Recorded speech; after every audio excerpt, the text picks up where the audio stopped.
Nuggets do enough to keep them in front. Yes, they do. They took them to a Game 7 without this team, which is a better team and perhaps even better on paper than the one that won a championship. You got Cam Johnson, Valanciunas, which I think people are sleeping on that pick. What happens when the world's best player finally gets a full squad behind him? You get this, the unstoppable version of the Denver Nuggets the NBA feared most. Jokic, 15-footer on the way, do it over Rudy Gobert. Here's what should keep every team in the West up at night. The Denver Nuggets are healthier, deeper, and far more dangerous than the squad that bulldozed the league in 2023. This offseason, Denver's front office finally gave Nikola Jokic what he's been missing: real depth and roster balance.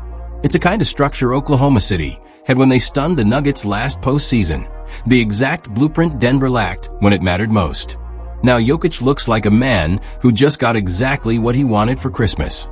The Nuggets made David Edelman's head coaching job permanent, cleaned house in the front office by replacing Calvin Booth with Ben Tenzer and Jonathan Wallace, and did something the franchise has rarely done. They got aggressive. Their biggest move? Shipping Michael Porter Jr. to Brooklyn in exchange for Cam Johnson, one of the smartest, most efficient shooters in basketball. And that single deal might have completely reshaped Denver's future. Remember 2023? Their playoff run looked like a video game on rookie mode. They swept LeBron and the Lakers in the Western Conference Finals, then handled Miami in 5 to win it all. They didn't just dominate, they suffocated teams with defense.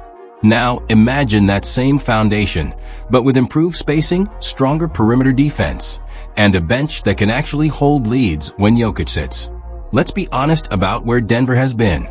They just wrapped up a 50-32 season, their third straight with 50-plus wins, but it ended in heartbreak again. A Game 7 loss to the Thunder in the second round. That's now 2 straight years of falling short after their 2023 title, and the whispers have started. Was that championship a fluke? The core of Jokic, Jamal Murray, Aaron Gordon, and Christian Braun isn't the issue. Those guys can play with anyone. The problem has been everyone else. The supporting cast has struggled in the grind of playoff basketball, when every possession slows down and every mistake gets punished. They got exposed by Minnesota. They got exposed again by OKC. This time, Denver wasn't going to sit still. Trading MPJ for Cam Johnson was a statement move.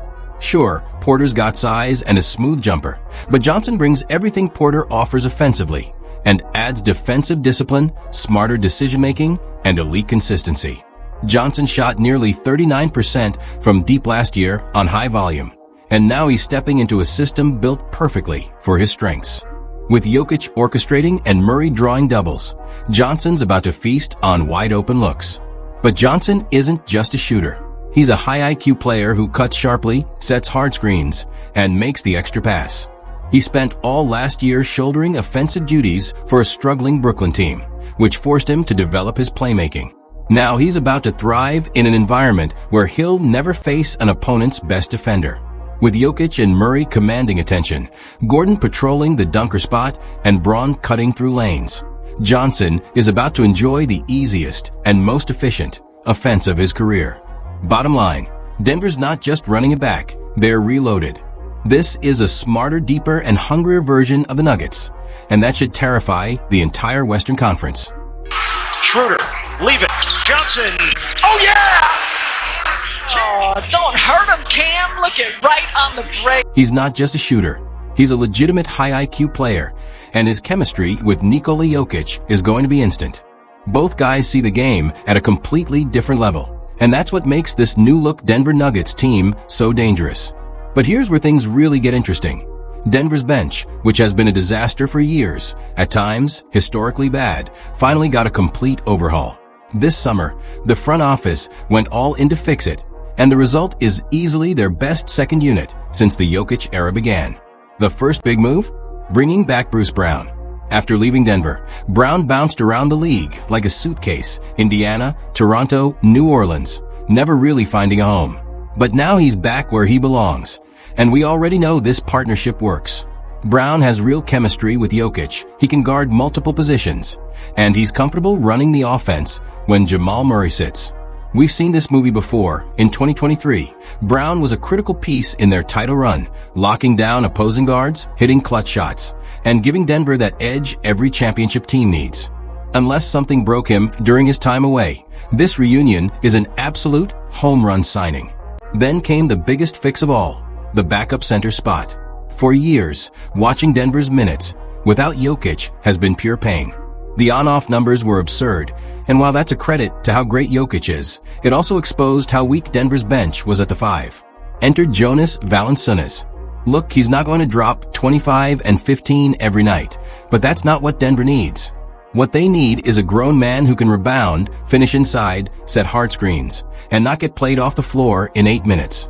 Valanciunas has averaged 13 points and 9 boards over 13 NBA seasons and recorded 5 straight years of double-doubles with Memphis and New Orleans. The guy is a professional big, reliable, physical, and smart. Head coach David Adelman has already said he plans to use Valanciunas as an offensive hub for the second unit. Obviously, he's not Jokic, but he can make the right reads, find cutters, and keep the offense flowing. That's all Denver's ever needed from that spot. Add to that the signing of Tim Hardaway Jr., and the bench now has something it's lacked for years: instant shooting. Hardaway's role couldn't be simpler. Shoot threes, and lots of them. He's been averaging over 7 attempts per game since 2020, and now he'll be getting wide-open looks from Jokic and Murray's pick and rolls, or from Valanciunas kicking it out after an offensive rebound. For Hardaway, this is basketball paradise. Put it all together, and Denver's front office absolutely crushed the offseason. They didn't just patch holes, they reinforced the foundation. And if training camp is any indication, this team might be even scarier than the one that won it all in 2023. The revamped bench has already caught Jamal Murray's attention. And when your point guard, a guy who's been through the wars, starts hyping up the bench in October, that means something. Murray even said it himself, we're going to have a lot of different lineups out there. It's going to be really cool to have all this shooting and defense. We're going to be scoring points and defending at a rate we're not even used to. That's not coach speak. That's a leader who knows exactly what it takes to win in May and June. And he's right. This bench is legitimately deep. They've got size at every position, shooting all over the floor, and versatile defenders who can switch across multiple roles. On paper, it might be the most balanced bench in the NBA. But it's not just about the new additions. Denver still has young talent developing fast. Peyton Watson and Julian Strawther both showed flashes last season and got real playoff minutes against top-tier competition. Then there's rookie Darren Holmes, the X-factor nobody's talking about. One of Denver's assistants reportedly said Holmes is a rotation-caliber player from day one, a two-way big who can shoot, handle, and create his own shot. That's the kind of depth Jokic has never had, not even close. Still, depth only gets you so far. When the postseason hits, championships are won by your top 2 or 3 guys. Can they close games? Can they rise when everything's on the line? With Jokic, the answer is obvious. That part's handled. But what about everyone else?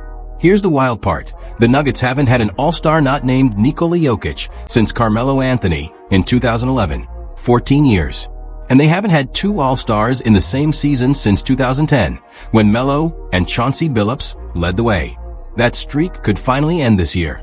Looking ahead to the 2026 All-Star Game, Jamal Murray has a real shot at breaking through. He's been knocking on the door for years, putting up all-star level numbers every postseason. Now, with this reloaded roster and all the pressure off his shoulders, this could finally be his year. Bottom line, the Denver Nuggets aren't just back. They're rebuilt, reloaded, and ready to dominate again. The West should be nervous, because the best player in the world just got the deepest team of his career. If Denver ends up as one of the top 2 or 3 seeds in the West, and with this roster, they absolutely should, voters might finally give Jamal Murray the recognition he's been chasing. Combine that with the NBA's new international all-star format, and Murray's chances of finally breaking through look better than ever. But even with all these upgrades, one huge question still hangs over everything. Can they defend? Because here's the truth, no matter how elite their offense gets, defense has always been Denver's biggest weakness. Let's break down the numbers. Over the last 9 seasons, the Nuggets have never ranked worse than 7th in offensive efficiency. Not once. That's all Nikola Jokic. The guy isn't just the most efficient high-volume scorer in NBA history. He's also one of the greatest passers the game has ever seen. Think Magic Johnson's creativity combined with Larry Bird's precision. He controls the floor like a chess master. But defense? That's another story. Last season, Denver's defensive rating plummeted to 21 SD in the league, giving up 1.4 more points per 100 possessions than the league average, their worst mark in 7 years. Even with Jokic's brilliance, things slipped. He led the NBA in on-off differential. The Nuggets were 20 points per 100 possessions better when he was on the floor, but his individual defensive numbers weren't great. Opponents shot 70% at the rim when Jokic was defending, the worst rim protection number of his entire career. For context, that's worse than Karl Anthony Towns, a player often criticized for his defense. Now, nobody expects Jokic to suddenly become Rudy Gobert. That's not his game. He's a positional defender, great at reading angles and forcing tough shots, but not someone who can erase mistakes at the rim. When he gets caught flat-footed or has to rotate late, Denver has no real safety net. The front office knew that had to change, and this summer, they made smart, targeted defensive moves to fix it. They replaced Michael Porter Jr. and Russell Westbrook, who ranked second and fifth in minutes played last year, with Cam Johnson and Bruce Brown. They added Jonas Valanciunas to protect the rim when Jokic sits. Those might sound like minor tweaks, but defensively, they're massive. Last season, Denver's defense collapsed when Westbrook was on the court. Opponents averaged 116.2 points per 100 possessions in those minutes. And when the starting lineup played with Porter, they allowed 114.4 points per 100 possessions across 426 minutes. But when the same starters played without Porter, that number dropped to 105.6. That's a dramatic improvement, and that's exactly where Johnson and Brown come in. Johnson's defensive instincts are elite. According to Second Spectrum, no player in the NBA was the tagger on more screens than Porter last season, meaning he was responsible for helping inside on pick and rolls. The problem? When Porter tagged, Denver's rotations were almost always late, leaving shooters wide open. Johnson can fix that. His ability to read plays, rotate quickly, and recover to his man is going to clean up those mistakes. Then there's Bruce Brown. He's a defensive Swiss Army knife, quick, physical, and relentless. His ability to navigate screens and stay attached to ball handlers means Denver won't be forced into constant scramble mode. That alone could be worth several points per game. And don't forget about Valanciunas. For the first time in years, Denver has a backup center who can actually defend the paint and rebound without getting bullied. When Jokic sits, they won't automatically bleed points.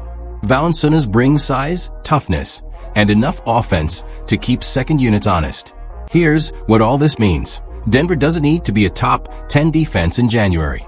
They just need to peak when it matters most in April, May, and June. And now, for the first time since their 2023 title run, they've got the personnel to do it. Picture this version of the Nuggets: more depth, more length, more defensive IQ, and far fewer weak links. Jokic no longer has to carry 100% of the offensive load, which means he'll have more energy on defense. Murray, Brown, and Johnson can all switch and contest. Gordon remains their defensive anchor on the wing, and Valanciunas gives them legit rim protection when the MVP rests. That's the formula. That's the nightmare scenario for the rest of the NBA. Because once you give Nikola Jokic a complete team, shooters, defenders, and reliable bench depth, there's no real counter. This is the most balanced, complete Nuggets roster we've ever seen. They've got health. They've got depth. They've got chemistry. And they've got the best player in the world operating at the absolute peak of his powers. This isn't the 2023 team trying to defend an old title. This is a reloaded, evolved, and laser-focused version built to win another one right now. So what do you think? Is this the best team Jokic has ever had? Drop a comment, hit that like button, and whatever you do, don't sleep on the Denver Nuggets this season.